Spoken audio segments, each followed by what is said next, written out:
నేను ఎటువంటి వాడినో ఆర్డీఓకి సరిగ్గా తెలియదు అనుకుంటాను. అందరూ 5 ఏళ్ల వయసు ఆలు చదువుతుంటే నేను అడ్డంగా నరికేయడం చదువుకున్నాను. చదివినప్పుడు జేబులో ఏమీ లేదు. నా చెల్లెల కోసం కత్తి పట్టుకున్నప్పుడు జేబులో డబ్బు తప్ప ఏమీ లేదు.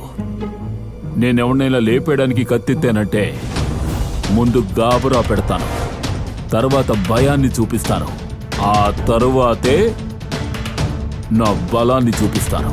నువ్వు నన్ను గాబరా పెట్టినప్పుడు నేను నీకు భయాన్ని చూపిస్తాను. నాకు నువ్వు భయాన్ని చూపిస్తే నువ్వు పరలోకంలో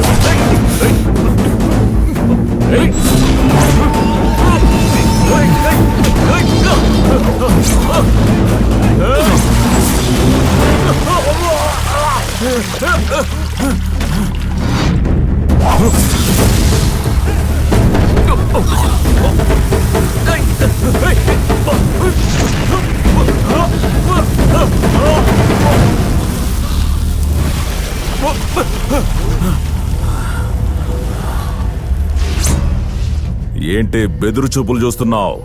చంపడానికి 10 సెకండ్లు పట్టదు. ఇంకోసారి నన్ను రెచ్చగొడితే నిన్ను నీ బావని ప్రాణాలతో తగలబెడతాను.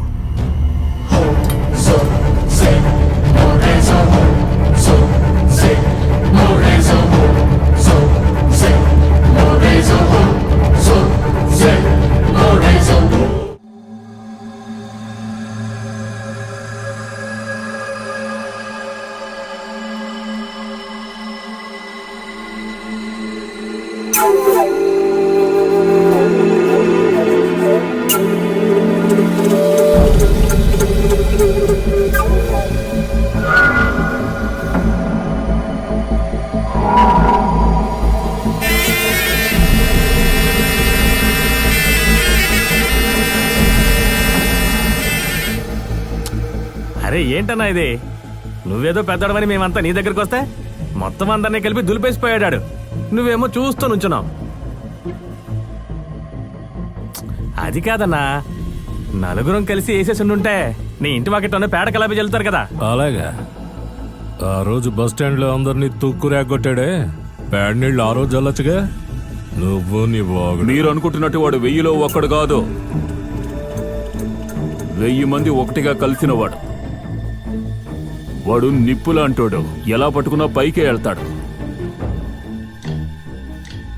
అంతా వాడి వేగాన్నే చూసుంటారు. నేను వాడిలో విషయాన్ని చూశాను. ఆ కొండవీరుడు మనల్ని ఇబ్బంది పెట్టకుండా వాడంతూ నేను చూస్తాను. ఒక్క మాటలో చెప్పాలంటే, భూమిని చూసి విత్తు వేయాలి, విత్తును చూసి ఎరువు వేయాలి, ఎరువుని చూసి నీరు పెట్టాలి. చూస్తా, వదలను. వాడి చెల్లెల మెళ్ళలో ఆర్డీఓ తాళి కట్టిన అప్పుడు వాడిని లేపేస్తాను. అప్పుడేగా వాడికి తెలుస్తుంది